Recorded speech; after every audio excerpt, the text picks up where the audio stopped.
I'm going to discuss a very important topic and very technical topic, that how the value of rupee changes, right? Value of rupee changes. ठीक है, तो इसके बारे में discuss करेंगे कि हम जैसे हम न्यूज़पेपर में पढ़ते हैं कि रुपी वीकेंड, एक महीने में हम देखते हैं कि रुपी टू डॉलर है वो 75 पहुंच गया, अगली बार देखते हैं वो 72 तक भी चला जाता है, 70 रुपीज तक भी चला जाता है. तो तो basically how that changes, what are the factors behind it कि the value of rupee changes, right? तो exchange rate में कैसे फर्क आता है, क्यों फर्क आता है, इसके बारे में हम थोड़ा सा पढ़ेंगे. So basically अगर मैं यहाँ से स्टार्ट करूँ तो मैं आपको 3 सिनेरियोज दूंगा. So there are 3 scenarios, right? So first of all I will talk about case 1, right?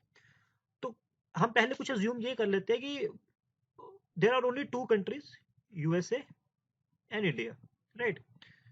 USA के पास डॉलर्स है और इंडिया के पास क्या है, रुपी.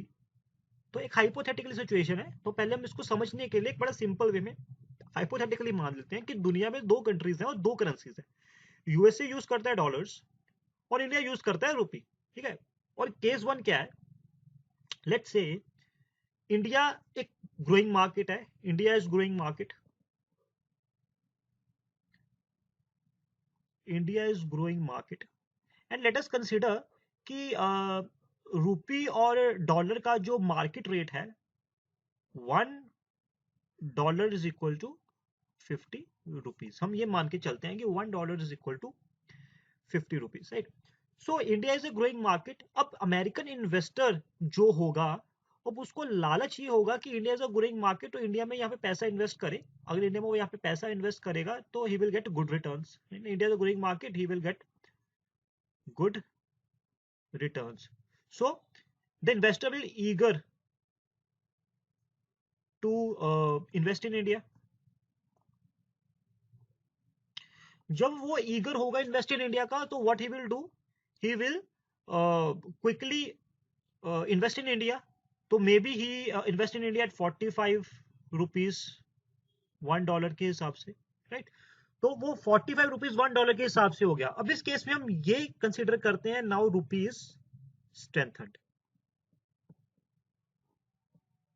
ठीक है? अब रूपी स्ट्रेंथन हो गया. अब इस केस में क्या होता है, जब हमारी कैपिटल मार्केट, ये क्या हुआ है कि कैपिटल मार्केट गेट स्ट्रांग. अब जब कैपिटल मार्केट स्ट्रांग होती है तब होता क्या है कि RBI intervene and RBI purchases some forex. Forex मतलब फॉरेन एक्सचेंज. क्यों? क्योंकि सस्ते रेट पे मिल रहा है ना. कोई अगर मार्केट में 50 रुपए की चीज अगर 45 रुपीज में मिल रही है तो RBI will intervene and RBI will purchase some forex at 45 rupees. तो ये तो था फर्स्ट केस. अगली बात करेंगे केस 2. अब केस 2 क्या हो गया? केस 2 में ये होता है, लेट्स से अब एक कंट्री को मैं ऐड करते हैं, वो कंट्री का नाम है यूएई, राइट? तो कंट्री में यूएई है. ऐसे यूएई के साथ साथ एक और भी बहुत सी कंट्रीज है, उसको ओपेक कंट्रीज बोले जाते हैं, oil petroleum and exporting countries, right? So ये कंट्रीज क्या करती है, डिसाइड करती है कि ऑयल का रेट क्या होगा, राइट? अब यूएई वाले जो शेख साहब होंगे उनको अब लालच आ गया. वो क्या बोलेंगे कि भाई ठीक है, हम आपको पेट्रोल तो देंगे, और पेट्रोल हम देंगे आपको $100 1 बैरल के हिसाब से, ठीक है? अब इंडिया को अपनी एनर्जी रिक्वायरमेंट्स तो पूरी करनी है, इंडिया को अपनी नीड्स पूरी करनी है. अब वो जो पेमेंट लेगा शेख, वो रुपी में नहीं लेगा, he will take in the form of dollars, right? Now India is eager to have energy, eager to have a petroleum and all. So what India will do? India will go to America and ask for some extra dollars. Now Americans, what will Americans will do? They are also businessmen. They are also here, there to get some profit. No, what Americans will do? Americans know that now India is eager to have some dollars. Now what they will do? They will sell dollars at the rate 55. जो market में rate क्या है 45. अब वो 55 rupees के हिसाब से, अब उसने जो पिछले 5 रुपए गवाए हैं 45 रुपीज के हिसाब से, वो थोड़ा बहुत उसको पूरे भी तो करेगा. तो 55 रुपीज के हिसाब से वो वहां पे $1 देगा, क्योंकि इंडिया की नीड है, उसको पेट्रोलियम यहाँ पे लेना है. तो इस केस में हम बोलेंगे रूपी इज वीकेंड, राइट? तो ये 2 केस हो गए. अब अगली बात आती है केस 3. अब केस 3 में क्या बात थी? केस 3 का मतलब ये है कि अगर अब शेख साहब जो थे उसको और भी लालच हो गया, ठीक है ना, now he wants $150 one barrel. अब इंडिया लाइक्स इट और नॉट, बट इंडिया को तो वो देनी पड़ेगी ना पेमेंट, है ना, तो इंडिया चाहे वो उसको पसंद करे या ना पसंद करे, इंडिया को पेमेंट देनी पड़ेगी। अब इंडिया को उसके लिए और डॉलर्स चाहिए। अब अमेरिकन क्या करेंगे, उनको पता है अब इंडियन को और जरूरत पड़ेगी, अब वो क्या करेंगे, yes we will give you a dollar at the rate of ₹58। वो 58 के हिसाब से डॉलर देंगे। अब इन केस में अगर तो ये शॉर्ट टर्म के लिए होगा, वो प्रेडिक्ट करेंगे कि अगर ये इंटरनेशनल सिनेरियो है, मार्केट वैसे है, तो अगर वो शॉर्ट टर्म के लिए है तो वो आरबीआई प्रेडिक्ट कर लेता है। बट अगर वो देखेंगे ये लॉन्ग टर्म के लिए चलेगा कि अब ये रेट कम नहीं करेंगे डॉलर का, now what RBI will do, now RBI will intervene. Third case में नाउ आरबीआई विल इंटरवीन,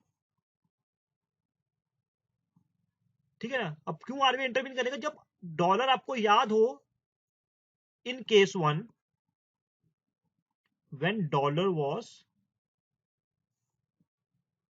₹45 $1, है ना, तो तब आरबीआई क्या करेगा, आरबीआई बोलेगा ठीक है भाई, अगर आपको ₹58 में देना है, आप हम ही को आप ₹55 में के हिसाब से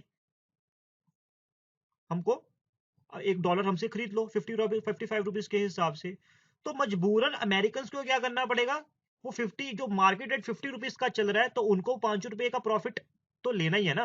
तो वो क्या करेंगे, no American will also give at the rate of 55। Now in this case we will say rupee is strengthen. Market rate के हिसाब से तो वो वीकन ही है, बट अदरवाइज अगर हम देखें सीन के हिसाब से तो rupee is strengthen. So this is how the value of rupee fluctuates. So जब वैल्यू ऑफ रूपी फ्लक्चुएट्स, जैसे अब आरबीआई इंटरवीन करता है केस 3 के बाद, तो वैल्यू ऑफ रूपी जब वो दोबारा आने की कोशिश करते हैं, उसको बोला जाता है रिकवरी ऑफ रूपी। कि वो 58 से वो 55 की तरफ जब जाता है, 58 से जब वो 55 की तरफ वो जाएगा, this is called as recovery of rupee. So what is the moral of the story? Now what is the moral of the story? पहला मॉरल कि जो मेजॉरिटी जो कारण है हमारे रूपी टू डॉलर फ्लक्चुएशन का, it's an external factor, right, तो these are an external factors. Second कि when capital market is strong, RBI will intervene and buy some forex,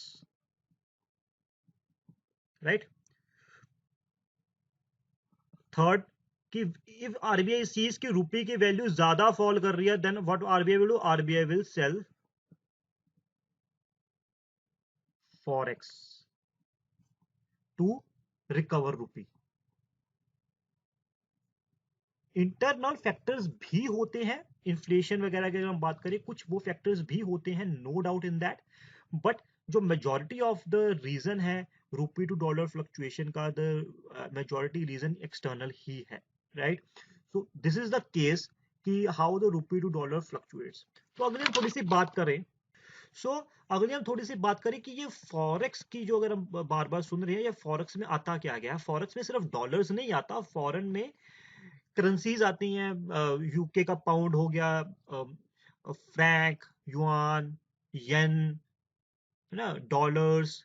तो ये सब चीजें, वो जो फॉरेक्स सिर्फ डॉलर्स नहीं आते, बाकी करेंसीज भी आती हैं। तो फॉरेक्स में क्या क्या चीजें आएंगी, पहली बात तो आएगी करेंसी, दूसरा आएगा गोल्ड जिसको बुलियन भी बोला जाएगा, और तीसरा आएगा SDR. SDR is special drawing rights.